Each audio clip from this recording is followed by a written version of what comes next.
Me llamo Marta Herrera. Tengo 63 años. Esa mañana de la boda de mi hija, me quedé justo detrás de las pesadas puertas dobles de la iglesia de San Mateo, con las manos tan apretadas que me dolían los nudillos. La música ya había empezado, suave y majestuosa. Y del otro lado de las puertas 100 invitados esperaban ver a Emilia caminar por el pasillo. Por un segundo, me permití sentir algo parecido al orgullo. La había criado sola. Había trabajado años que me estiraban hasta el límite. Hoy se suponía que era el hilo brillante que atravesaba todos esos días oscuros. Emilia estaba a mi lado, envuelta en satín que atrapaba cada rayo de luz, de espaldas. Parecía el sueño que siempre tuve para ella. Pero cuando giró un poquito la cara, la ternura que esperaba no estaba por ningún lado.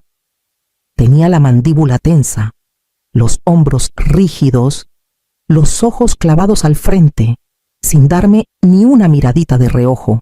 Emilia, susurré, queriendo tocar a la niña que corría a mis brazos después de la escuela, jadeando y riendo, contándome todo de un tirón. ¿Estás bien, mi cielo? No contestó, solo tomó aire fuerte, como quien se mete al agua helada. Luego se acercó un poquito más. Su voz no tembló. La mía lo hubiera hecho, pero la suya era lisa, ensayada, casi tranquila. Ahora soy una Dávila, susurró, no una Herrera, y me encanta. Las palabras me rozaron la oreja como hielo. Por un segundo, no pude respirar. El órgano se hinchó. Los ujieres se movieron. Alguien tocó las manijas desde el otro lado, pero todo sonaba lejísimo. Me quedé clavada, como si el piso se hubiera abierto debajo de mí y me dejara colgando entre caer y seguir de pie. Emilia se enderezó otra vez, la postura perfecta, la barbilla apenas alzada, como si nunca hubiera dicho nada. Apareció una dama de honor para avisar que era hora. Emilia dio un paso sin esperarme. La seguí, porque no había de otra, con el pecho apretado por un sentimiento que no había sentido desde los años en que luché por mantener nuestra vida cosida con alfileres. Algo había cambiado en ella mucho antes de esa mañana. Lo sentía ahora, filoso e innegable, empujando los bordes de todo lo que creía entender de mi hija. Detrás de nosotros, las puertas se abrieron de par en par y empezamos a caminar hacia la vida que ella había elegido. Delante, nos esperaba una mañana que deshilacharía mucho más que una ceremonia. Y el deshilache ya había empezado, mucho antes de que se abrieran las puertas de la boda, antes de que el susurro de Emilia me cortara por dentro. Hubo años en que solo éramos nosotras dos. No hablo mucho de esos años. Duelen en la memoria como moretones que no se van del todo. Perdí a mi esposo cuando Emilia tenía 5. Un infarto, rápido y limpio, como si alguien hubiera desenchufado el mundo de nuestra casa. En el funeral, Emilia se aferró a mi falda tan fuerte que tuve que despegarle los deditos para caminar. Esa noche se metió a mi cama, pegó su mejilla a mi hombro y susurró, «Ahora nomás somos nosotras, mamá». Le dije que sí y le prometí que con eso bastaría. Cumplí la promesa como pude trabajando. Mañanas acomodando libros en la Biblioteca Pública de Guadalajara, noches pasando mercancía en el mercado de la esquina. Algunos meses, los dos trabajos juntos apenas alcanzaban. Vendí mi vajilla de boda para pagar la renta una vez. Le dije a Emilia que era porque necesitábamos espacio en el mueble. Me creyó. Nuestro departamento era chiquito, solo un cuarto, así que le dejé el suyo y yo dormía en el sofá cama. Todas las noches dejaba la puerta entreabierta lo justo para que yo viera el brillo de su luz de noche. Me hablaba desde su cama, la voz flotando como un hilito suave por el pasillo.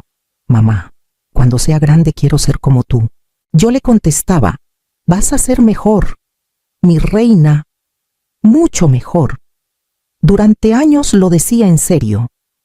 Durante años eligió nuestro mundo por encima de todo. Pero en algún punto, algo suave entre nosotras se aflojó. Empezó a abrazar el celular más fuerte que mi mano. a pedirme aventones a lugares donde yo no pintaba, a hablar de familias con casas más grandes y cuentos más limpios. Alguien más había empezado a moldear su futuro mucho antes de la mañana de la boda, y yo no me di cuenta. Conocí a los Dávila por primera vez una tarde tibia de primavera, meses antes de la boda.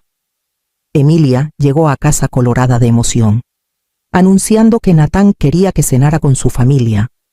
Lo dijo como si nada, pero sus manos no paraban de alisar la blusa, como cuando esperaba que todo saliera bien. Natán me abrió la puerta de la casa de sus papás, una mansión enorme en la colonia Providencia que parecía recién pulida por 3 generaciones. Señora Herrera, dijo sonriendo de oreja a oreja, es un honor tenerla. Su voz era amable, pero sus ojos se detuvieron un segundo en mis zapatos, gastados de tanto pisar la biblioteca. La señora Dávila apareció detrás de él, impecable de pies a cabeza. Marta, dijo ofreciéndome la mano. Emilia habla maravillas de usted. Su tono era cálido, pero algo en su mirada me hizo enderezar la espalda sin querer. Emilia se metió entre nosotros, radiante, demasiado radiante. Mamá, ¿no es preciosa esta casa? Asentí. Aunque el lugar se sentía más como museo que como hogar, la emoción de Emilia tenía un filo, como si intentara igualar a los Dávila nota por nota. En la cena, la señora Dávila hacía preguntas que sonaban educadas pero picaban. Y trabaja en la biblioteca, qué bonito. Una vida más tranquila debe caerle de maravilla. El señor Dávila agregó, Emilia siempre ha tenido tanto potencial. Nos emociona que se una a una familia con oportunidades más amplias. Emilia soltó una carcajada rápida, demasiado rápida.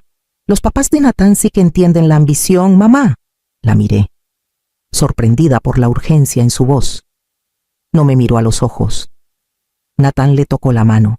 Solo queremos lo mejor para Emilia. La señora Dávila levantó su copa. Y claro, que los que la rodean suban al mismo nivel. Emilia se sonrojó, sonriendo como si la hubieran halagado. Sentí que algo se movía entonces, chiquito pero firme. Una puerta cerrándose despacito detrás de ella, hacia un cuarto al que no me habían invitado. Los Dávila tenían planes para mi hija, y ella ya se estaba metiendo a la medida. La planeación arrancó rapidísimo después de esa cena, aunque planeación no es la palabra. Era más bien un chorro de decisiones que me llegaban ya tomadas. Una tarde, Emilia me llamó mientras acomodaba devoluciones en la biblioteca. Mamá, el vestido ya está resuelto, dijo. La señora Dávila conocía a una diseñadora que podía hacer algo clásico. De todos modos, no te hubieran gustado las pruebas. Hubiera podido, contesté. Colgó sin responder. Una semana después, supe que ya habían elegido las flores, luego el menú, luego el salón. Cada noticia llegaba con la voz brillante y ensayada de Emilia, cada una empujándome más lejos del centro de su vida. En una comida previa a la boda, la señora Dávila desplegó el plano de mesas sobre la mesa. Pensamos que así quedaría bien, dijo, tocando un circulito al fondo. Aquí va usted, Marta, cerca para participar, pero bien ubicada para las fotos. Emilia mantuvo la vista en su vaso de agua. Cuando la miré, susurró. Es solo por organización. No le des vueltas. Dejé que el momento se asentara entre nosotras como polvo. 2 días después, me llegó por error un correo que era para Emilia. Era un borrador de los papeles legales para la licencia. Arriba, su nombre ya estaba puesto como Emilia Dávila. Me quedé mirando la pantalla. Lo leí 2 veces, luego 3. No me había dicho que había aceptado cambiarse el apellido tan pronto. Y los Dávila nunca daban un paso sin calcular. Si la convencieron de entregar su apellido tan fácil. No tenía idea de qué más le habían hecho firmar. La noche antes de la boda, Emilia por fin pasó por mi casa. Se quedó en el porche retorciendo la correa de su bolso, los ojos saltando a todos lados menos a mí. Esperaba emoción, tal vez nervios, pero lo que vi era algo más apretado, como un resorte a punto de saltar. Pasa, le dije bajito. Entró. Apenas cruzó el umbral cuando le vibró el celular. Miró la pantalla y se dio la vuelta, contestando en un susurro rápido y nervioso. Dije que yo me encargo. Todavía no. Firmo cuando todo esté listo. Se detuvo al darse cuenta de que oía cada palabra. Se metió al pasillo, voz apagada, tensa. Cuando volvió, su sonrisa era delgada y temblorosa. «¿Todo bien?», pregunté. «Todo bien», respondió demasiado rápido. Cosas de la boda. Sus manos no se quedaban quietas. Se acomodaba el pelo, alisaba el vestido, iba y venía de la cocina. Dejó caer el bolso 2 veces. Cuando quise sostenerle el brazo, se encogió antes de controlarse. «Emilia», dije suave, «te ves agotada». Se tapó los ojos con las palmas. «Solo quiero que mañana salga todo bien». «¿Me puedes decir qué pasa?», insistí. «Sea lo que sea, lo enfrentamos juntas». Su respiración se cortó. Por un segundo, el escudo que ponía entre nosotras titubeó. Se acercó. La voz apenas un hilo. «Mamá, hoy no. Por favor». No era un rechazo. Era una súplica desde lo hondo, desde el miedo. Antes de que pudiera decir algo, se enderezó. Alzó la barbilla e intentó la sonrisa que usaba cuando quería que el mundo creyera que estaba bien. «Me tengo que ir», dijo. «Hay mucho por terminar». La vi irse. La luz del porche atrapando el temblor de sus hombros mientras subía al coche. Supe entonces que lo que la esperaba en esa iglesia ya la estaba aplastando y lo cargaba sola. La ceremonia apenas arrancaba cuando algo cambió en el aire. El padre levantó las manos para dar la bienvenida a los invitados. Y Emilia estaba junto a Natán con esa sonrisa pulida que los Dávila parecían exigirle. Pero sus ojos no paraban de saltar a la entrada, como si esperara que las puertas se vinieran abajo. «Sí», dijo firme. «Por fin hago lo que tengo que hacer para proteger a mi mamá». Un hombre de traje gris entró con un sobre grueso. No iba vestido para boda. Caminó directo al frente, ignorando los murmullos que subían de los bancos. «Perdonen la interrupción», dijo. Parándose entre Natán y el padre, «Está presente Emilia Herrera». Emilia se quedó tiesa. La mano de Natán se soltó de la suya. La señora Dávila se levantó. «Esto es una ceremonia privada. Usted no tiene derecho». «Vengo a petición de la señora Herrera», dijo el hombre tranquilo. «Me llamo Bernardo Campos. Trabajo en el despacho que contrató la semana pasada». Un murmullo de sorpresa recorrió la iglesia. Sentí que se me cortaba el aire y me aferré al banco hasta dolerme los dedos. Bernardo abrió el sobre. «Señora Herrera, traigo los documentos que me indicó entregar si la familia Dávila la presionaba para firmar el acuerdo prenupcial antes de la ceremonia». El señor Dávila se puso de pie de un brinco. «Esto es un escándalo. Ella firmó». «No firmó», dijo Bernardo, alzando varias hojas, «porque el acuerdo le quitaba a la señora Herrera el control de la casa de su madre, los derechos de herencia futura y toda autoridad financiera de emergencia a la familia Dávila. Esas cláusulas son abusivas e ilegales». Se oyeron jadeos por todos lados. La voz de la señora Dávila se agudizó. «Emilia, dile que es un malentendido». Los labios de Emilia se abrieron, pero no salió nada. Bernardo siguió. «Además, mi despacho confirmó que Dávila Marítima está hundida en deudas. Varias hipotecas están vencidas. El contrato matrimonial se usaba como garantía para alargar créditos. La señora Herrera iba a ser la fianza financiera». Natán se volvió hacia sus papás. Dijeron que el negocio estaba estable. El rostro del señor Dávila se endureció. «Este hombre no entiende nuestros asuntos». Emilia susurró. «Natán, me dijeron que era temporal». Bernardo puso otro documento en el atril.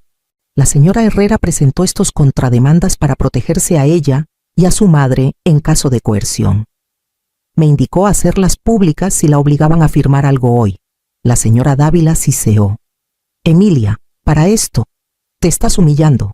Emilia por fin se quebró. Su voz se rajó al hablar, cada palabra raspando para salir. «No sabía cómo decírtelo», susurró, mirándome a mí, no a Natán. «Mamá, dijeron que si no cooperaba, podías perder la casa. Dijeron que te podían hacer la vida imposible». Di un paso antes de darme cuenta. Mi voz salió firme, aunque por dentro todo temblaba. Debiste venir conmigo, dije. Lo hubiéramos enfrentado juntas. El señor Dávila tronó.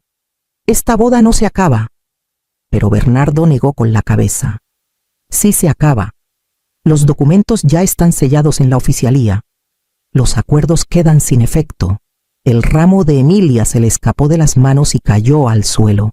Natán retrocedió, atónito. ¿Tú planeaste esto? Ella se limpió la cara con dedos temblorosos. Planeé proteger a mi madre y a mí misma. El padre se hizo a un lado, inseguro. Los invitados murmuraban, inquietos. Todo el salón parecía inclinarse. La señora Dávila miró a Emilia con furia helada. No tienes idea de lo que has hecho.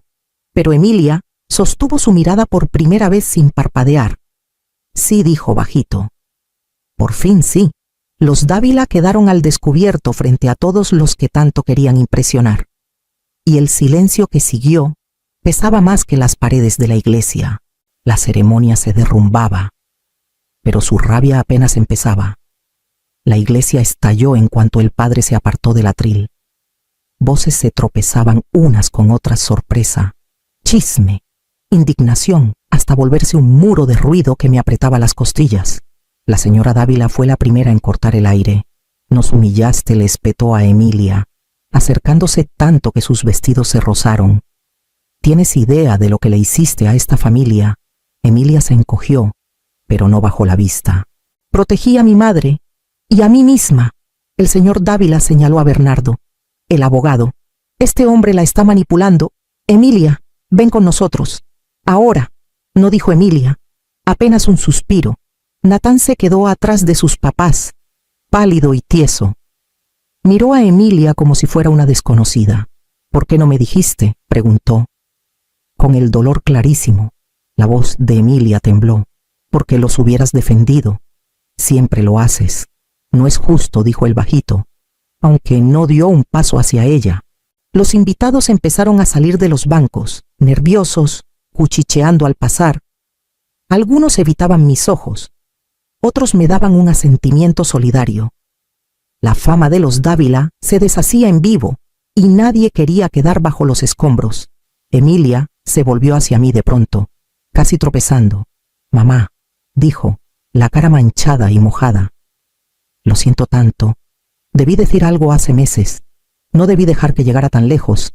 Le afirmé los hombros. Tenías miedo, murmuré. Ojalá hubieras confiado en mí. Sus manos apretaron las mías. Quiero hacerlo. Sí quiero. Solo. Todo se sentía como una trampa. Detrás. La voz de la señora Dávila subió otra vez, filosa como vidrio roto. Esto no se queda así. Te vas a arrepentir, Emilia.